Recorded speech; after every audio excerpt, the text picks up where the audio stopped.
Obla-dee, obla-da, life goes on, so, oh, life goes on. Well, we're going to have a strange coffee with Scruff today, and we're going to talk about two sides of the coin. Let me explain. Roll the intro and I'll set the chart.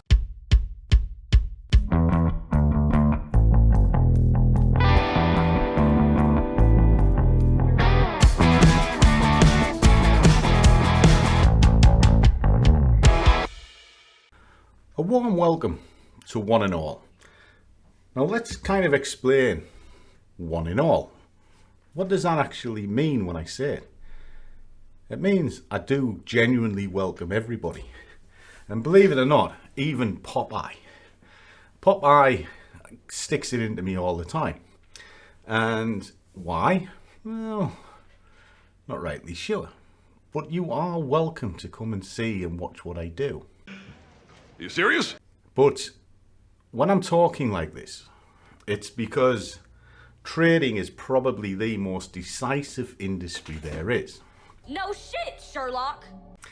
And we're in this microwave culture now where everybody wants something right now. But not only do they want it right now, it's a case of, oh, I'm offended if your narrative is different to somebody else's. Does it matter? Ultimately, no, it doesn't. You see, what makes the human race wonderful is our diversity of language, our diversity of cultures, but mainly our diversity of thinking. We have free thought. We're not crocodiles. Crocodiles sleep, eat, and sleep. That's it, make baby crocodiles. That's all they do. That's all that's in their thought. And they are constantly just thinking food. Yum yum. We don't. We can debate. We can decide what food we want to eat. What food is good for us, what food is bad for us. And then make a choice either way. We all know fast food isn't pretty much good for us. But we eat it anyway. Why? Boom, boom, boom, boom. Now the charts is very similar. Personally, I don't like scalping. I don't personally like it. The word there is personally. And I'll say it again. I personally don't like it. But why? I find it stressful. Certainly don't find it profitable for me on the long term. And again, I'll stress me. It's a personal choice. I prefer day trading. There are 4 disciplines that I believe are in the markets, and they are broken into 2 halves. You have intraday and multi-day. Multi-day are swing traders, which is past 24 hours for a couple of weeks, or position traders that you hold it for months and years. Then you have intraday below 24 hours, where you have raw scalping, which is 2 to 3 pips. And then you have day trading, which is decent meat on the bone once or twice a day. All right, and decent meat on the bone is kind of based on an ATR, but it's roughly around 10 plus pips, 10, 20, 30 pips. All right, but that's my choice. Now, I'm going to show you something, and then I'm going to wade into something in the Ask Scruff, because I don't want it to be arguments. I want it to be discussions, nice discussions. So you can have difference of opinion, but still shake hands and have a beer at the end of the night together. Now, when it comes onto this, I put a comment in because in one of the recent videos I did about trade for a living, where I was kind of explaining that you take little steps to move up, to build your pot, then you use your pot to make your wage sort of thing. And if you go into it, you'll see there's a comment that says, I claim that scalping's just the video is BS because I said scalping's no good. Well, that's my opinion. But it's my opinion because I've never met anybody who successfully sustained it. Not over a long period of time. You can let it run while the markets are in your favor, but the markets rotate and they change and one thing and another. And over a long period of time, it's very difficult to extract only 2 or 3 pips consistently and make a living from it. Why? Think about it. What size of account do you need to make a living? If you're doing 2 pips and you want 100 quid a day, well, you're going to have to be at 5 lots, £50 a point. 2 pips, 2 50s is 100 quid if you do it once. All right, if you start breaking it down, you can have it less, but you're still going to have sizable position sizes on to make it worthwhile. So in that sense, yes, you can make a living from scalping, but it's incredibly stressful and you have to be absolutely laser focused on it. Because if it goes wrong, you need to kill it. And if you can't kill it, you'll wipe out all of your gains in seconds. Expect you to die. You know, that's just the nature of it. Day trading like what I do, I can hold a trade sort of through the hours, maybe overnight if I need to, because I'm looking for a sizable move. And that's the thing. Now the difference is I might start out looking for this sizable move, but within the carving and the working of that move, I might actually hit a money allowance and then I just kill the trade off because I'm paid. I can't do that if I'm scalping because I haven't set the stall out in the first place. So that's my view on it. But then you look at this and I put it in and 90% don't think scalping is sustainable, yet 10% think it is. But there's a 90% failure rate in the industry. They've done studies, 60% of the time it works every time. That doesn't make sense.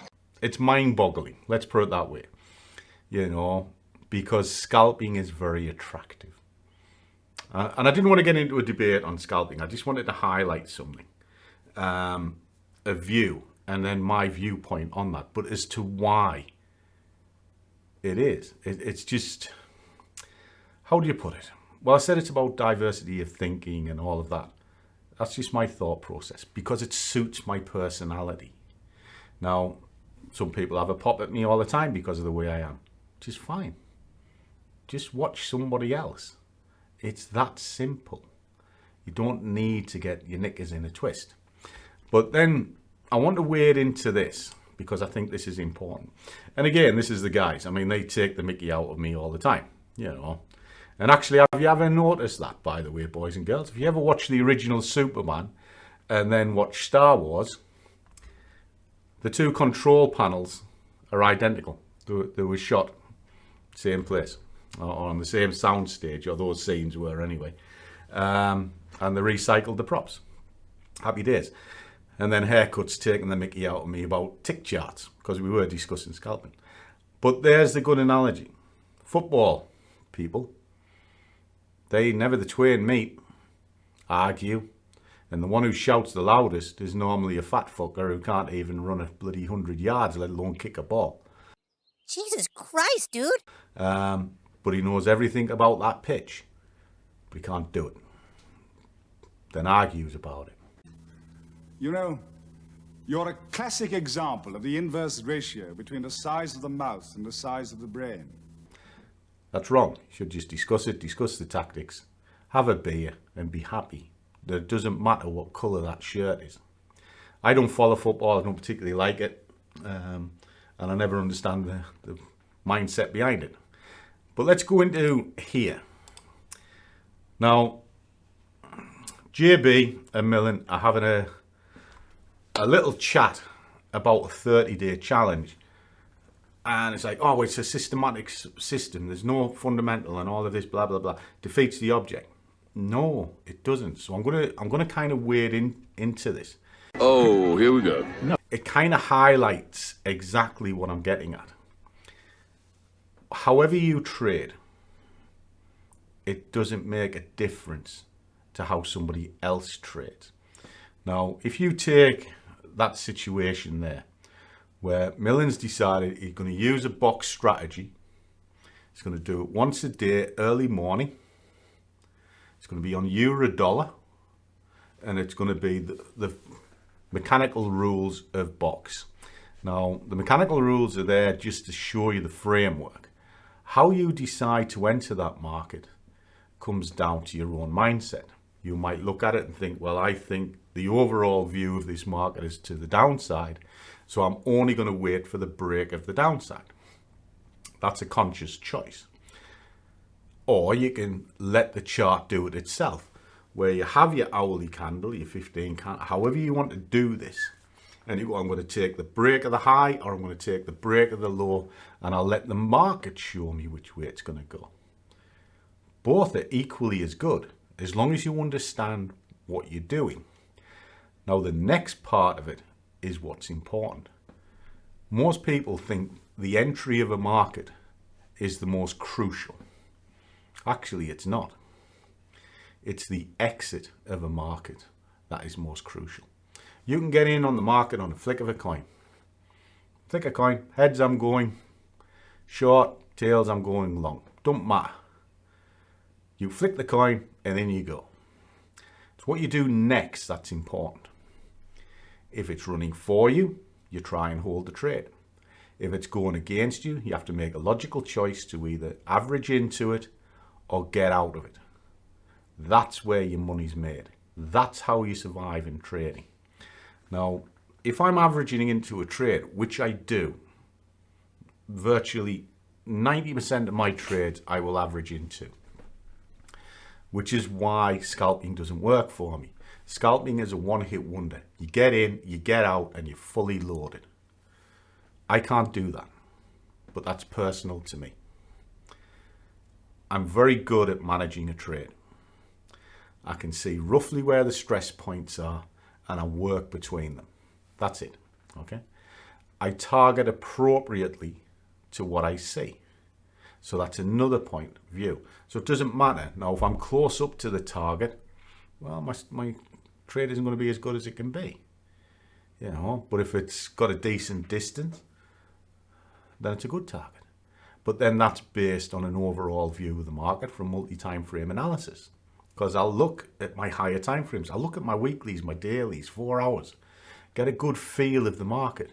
I'll do what's called +1, -1 around an anchor chart. So I've got a good idea of direction before I'm going to market. Then I'll drop it into a low time frame to snipe a tune where I roughly want to get in. And even then I could be wrong. So then I need something that can release the equity. And what does that mean? Well, it just means I don't want to be fully exposed. So I will stage into it. And it means I don't put as much into the market as, say, somebody who's 100%. You go into the market at full tilt, full position size. You've got 100% of your equity into the market. I don't do that. I'll only put so much into the market. And then I'll build up that equity. And what it means is I don't put as much in, so I can actually release equity to use somewhere else. So you might put 100% in, I might put 60 in, which means I've got 40% that I can use somewhere else if I need to. It's a very, very simple process. Then I look at the targeting situation. How far can this feasibly go? Right, well, that's the upper limit. Can I get paid before I get there? Probably. So then I'll go into the trade. So there's a lot of elements to it. But I could use a box theory strategy in order to get in. Isn't that logical? It's not a debate, or it's not an argument, I should say. It's just a debate. Now, as a person, you mightn't be able to do that. You might look for the shortcuts. You might look for the easy path, which a lot of traders do. And then think, well, that's the only way because it's simple. Your plan.